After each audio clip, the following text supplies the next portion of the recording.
शुरुआत करते हैं एक बहुत ही आम सवाल से। अक्सर हम दिन भर इतना थका हुआ क्यों महसूस करते हैं? मतलब दिन शुरू होता नहीं और लगता है कि बस ऊर्जा खत्म हो गई। क्या ये सिर्फ हमारा आलस है या फिर किसी काम को करने की प्रेरणा यानी मोटिवेशन की कमी है? बिल्कुल। और अक्सर हम यही मान लेते हैं कि शायद हमारे अंदर ही कोई कमी है या हम कामचोर हैं। लेकिन आज की इस चर्चा में हम जिस सच्चाई पर बात करने वाले हैं वो सच में किसी के भी होश उड़ा सकती है। हाँ, और सबसे अच्छी बात ये है कि आज का हमारा ये जो सेशन है ना, ये बिल्कुल एक मज़ेदार ऑडियो बुक समरी जैसा होने वाला है, जहाँ हम बहुत ही आसान और आम बोलचाल की भाषा में इस पूरे विज्ञान को समझेंगे। सही कहा। और आज हम कोई हवाई बातें नहीं करने वाले हैं। हम कुछ बहुत ही शानदार और विश्वसनीय किताबों के शोध पर बात करेंगे, जैसे नोबेल पुरस्कार विजेता डैनियल कैनेमन की मशहूर किताब थिंकिंग फास्ट एंड स्लो। ओह वाह, वो किताब तो लाजवाब है। बिल्कुल। और इसके साथ ही डॉक्टर जॉन रेटे की किताब spark the molecule of more का दिलचस्प विश्लेषण, और डेविड केस्लर की the end of over eating से जुड़ी हैरान कर देने वाली सच्चाइयां। इन सभी किताबों के शोध ने मिलकर इस एक मुद्दे पर बहुत गहराई से रोशनी डाली है। तो आज की इस चर्चा का हमारा मिशन बहुत ही साफ है। हमें ये समझना है कि कैसे हमारा साधारण सा दिखने वाला खाना, जिसे हम सिर्फ स्वाद के लिए खाते हैं, वो चुपचाप हमारे टैलेंट और क्षमता को खत्म कर रहा है। और मजेदार बात यह होगी कि हम ये भी जानेंगे कि कैसे हम अपने रोज के खाने को एक दिमागी ईंधन में बदल सकते हैं, ताकि बिना किसी भारी मोटिवेशन के हमारा फोकस अपने आप बढ़ जाए। तो अगर हम शुरुआत करें इस आलस के विज्ञान से, बचपन से हमें सिखाया गया है कि आलस एक बुरी आदत है। कोई इंसान सुबह उठकर दौड़ने लगता है और कोई बिस्तर पे पड़ा रहता है, तो हम मान लेते हैं कि बिस्तर पे पड़े रहने वाले इंसान में कोई खोट है। पर जब हम इन किताबों के वैज्ञानिक तथ्य देखते हैं तो सच्चाई कुछ और ही निकलती है। ये कोई पैदाइशी चीज नहीं है, ये सब न्यूरोट्रांसमीटर्स यानी दिमाग के रसायनों का खेल है। जब मैं ये पढ़ रही थी तो मेरा तो मतलब दिमाग चकरा गया। ये सिर्फ उनके दिमाग के रसायनों का अंतर है। बिल्कुल। इस बात को गहराई से समझने के लिए डैनियल kahneman का सिद्धांत बहुत अमानता है। उन्होंने अपनी किताब में इस पूरी प्रक्रिया को कॉग्निटिव डिप्लीशन का नाम दिया है।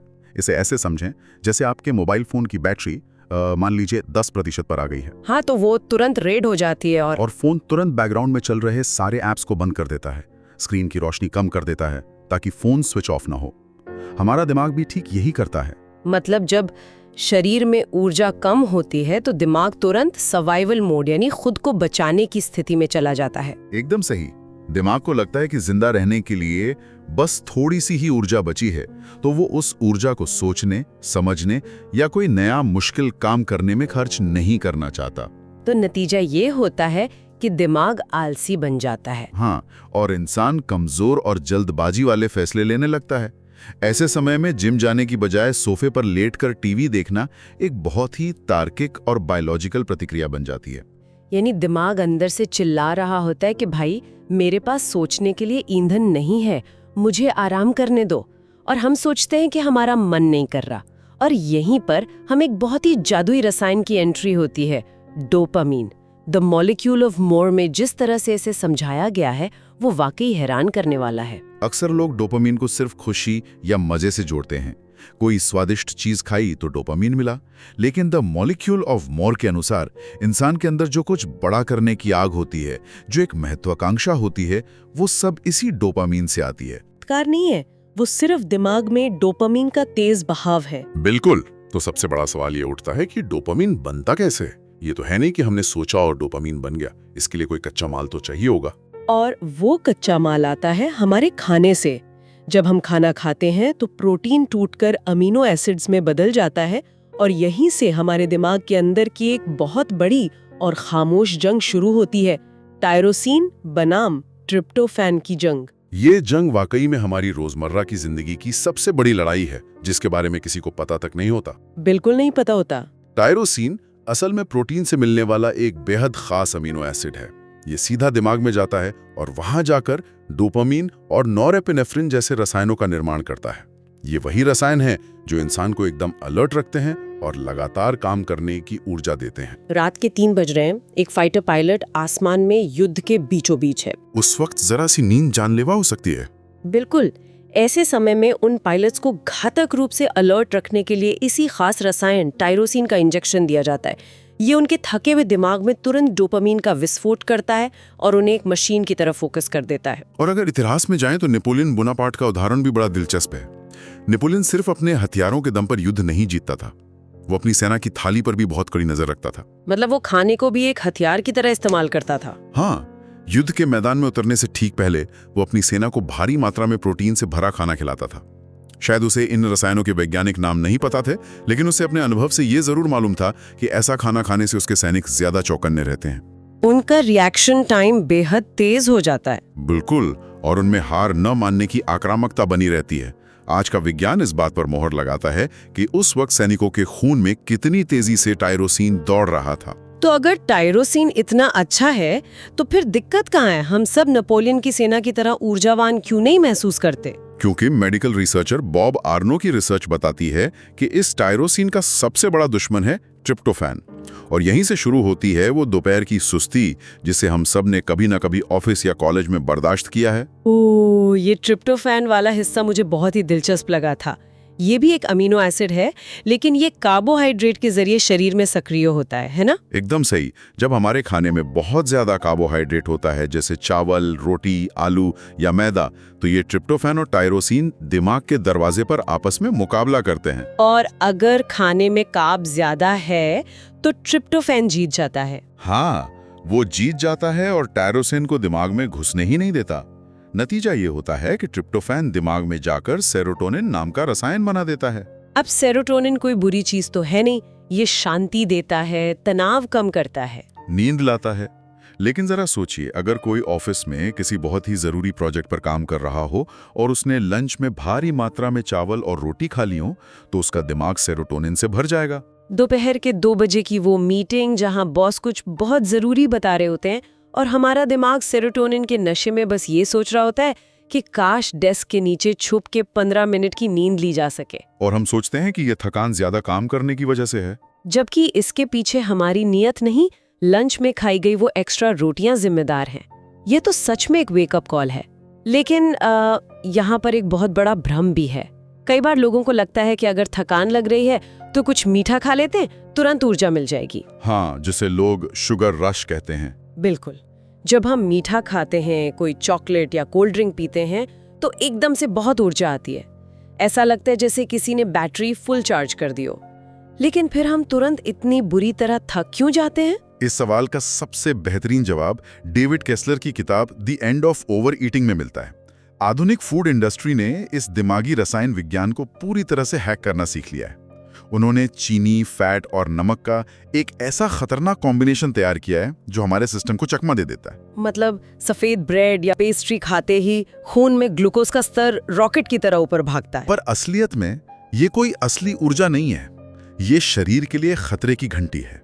शरीर इस अचानक बढ़े हुए शुगर लेवल को एक इमरजेंसी मानता है, और इस हद से ज्यादा बढ़ी हुई शुगर को कंट्रोल करने के लिए शरीर तुरंत भारी मात्रा में इंसुलिन छोड़ता है। इंसुलिन खून से उस एक्स्ट्रा शुगर को निकालकर कोशिकाओं में धकेलने लगता है। और फिर होता है असली खेल, जिसे शुगर क्रैश कहते हैं। यानी जो शुगर लेवल एकदम से आसमान पर गया था, वो अगले 30 से 45 मिनट के अंदर धड़ाम से पाताल में गिर जाता है। और उसके बाद जो हालत होती है, ओह, वो सच में बहुत खराब होती है। दिमाग सुन्न होने लगता है, आंखों में नींद भरने लगती है और एक अजीब सी उदासी घेर लेती है। इन सभी शोधों का निचोड़ ये बताता है कि इस स्थिति को क्रोनिक फटीग या भयानक थकान कहते हैं। हम समझते हैं कि हमें और आराम की जरूरत है, या शायद एक और कप चाय पीनी चाहिए, जबकि असल में हमारा शरीर उस चीनी के झटके से खुद को उबार रहा होता है। तो अगर चीनी और रिफाइंड कार्ब्स हमारे दिमाग को सुन कर रहे हैं, तो हम अपने खाने को किस नजरिए से देखें? चिकित्सा के जनक हिपोक्रेट्स ने भी यही सिद्धांत दिया था कि भोजन को अपनी औषधि बनने को। अगर हम इस पूरे विज्ञान को 2 साफ श्रेणियों में बांटें, तो वे होंगी दिमागी ईंधन और दिमागी धुंध। दिमागी ईंधन यानी वो खाना जो दिमाग को तेज करता है, जैसे अंडे, अंकुरित अनाज या स्प्राउट्स, टोफू, सोया, अखरोट, बादाम और हरी सब्जियां। बिल्कुल, ये सब बहुत धीरे धीरे पचते हैं। ये खून में एकदम से शुगर नहीं बढ़ाते, बल्कि दिमाग को लगातार बिना किसी क्रैश के ऊर्जा देते रहते हैं। और दूसरी तरफ है दिमागी धुंध यानी ब्रेन फॉग। वो खाना जो दिमाग को सुन कर देता है, जिसमें सफ़ेद चीनी, रिफाइंड कार्बोहाइड्रेट, मैदा, डीप फ्राई किया हुआ खाना शामिल है। और ज़रूरत से ज़्यादा चाय या कॉफ़ी भी। ये सब खून में अचानक उतार चढ़ाव पैदा करते हैं। लेकिन यहाँ पर ऊर्जा और फोकस को बढ़ाने के लिए डॉक्टर जॉन रेटी की किताब स्पार्क का जिक्र करना बहुत ज़रूरी है। हाँ, स्पार्क, उसमें तो मूवमेंट और दिमाग के कनेक्शन पर बहुत जोर दिया गया है ना? बिल्कुल। डॉक्टर रेटी ने समझाया है कि सिर्फ सही खाना ही काफ़ी नहीं है, शरीर की हरकतों का दिमाग पर सीधा असर पड़ता है। जब हम शारीरिक रूप से सक्रिय रहते हैं तो हमारा शरीर एक बहुत ही खास रसायन बनाता है जिसे BDNF कहते हैं, यानी ब्रेन डिराइव्ड न्यूरोट्रॉफिक फैक्टर। उन्होंने इस BDNF को दिमाग के लिए मिरेकल ग्रो, यानी एक जादुई खाद कहा है। हाँ, जैसे पौधों में खाद डालने से वे तेजी से बढ़ते हैं, वैसे ही BDNF दिमाग में नए न्यूरॉन्स बनाने में मदद करता है। यह सीखने की क्षमता और याददाश्त को बढ़ाता है। तो अगर कोई सिर्फ अच्छा खा रहा है लेकिन दिन भर कुर्सी पर बैठा रहता है तो उसका दिमाग धीरे धीरे सिकुड़ने लगता है। लेकिन जब सही प्रोटीन वाले खाने के साथ थोड़ा सा व्यायाम जुड़ जाता है तो दिमाग अपनी पूरी क्षमता पर काम करने लगता है। एकदम सही। तो अब सबसे जरूरी सवाल पर आते हैं। एक आम इंसान अपनी भागदौड़ भरी जिंदगी में एक डेली एक्शन प्लान कैसे बनाए? इन सभी किताबों के शोध को अगर हम एक दिनचर्या में ढालें तो शुरुआत सुबह से ही करते हैं। सुबह की शुरुआत पूरे दिन की नींव होती है। अगर दिन की शुरुआत भारी कार्बोहाइड्रेट या मीठी चाय कॉफी से होती है तो हम सुबह ही उस शुगर क्रैश वाले रास्ते पर चल पड़ते हैं। इसके बजाय दिन की शुरुआत हाई प्रोटीन नाश्ते से करनी चाहिए, जैसे अंकुरित मूंग। चाय और कॉफी को लेकर भी तो एक बड़ा भ्रम है लोगों में।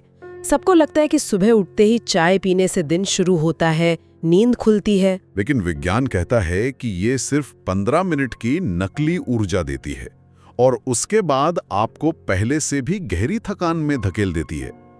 इसके अलावा ऑक्सीजन और पानी पर जो तथ्य हैं वो सच में आंखें खोलने वाले हैं। वो ऑक्सीजन वाला फैक्ट मुझे बहुत हैरान कर गया था। इंसान का दिमाग पूरे शरीर के वजन का सिर्फ 2% होता है, लेकिन ये पूरे शरीर की 20% ऑक्सीजन इस्तेमाल कर जाता है।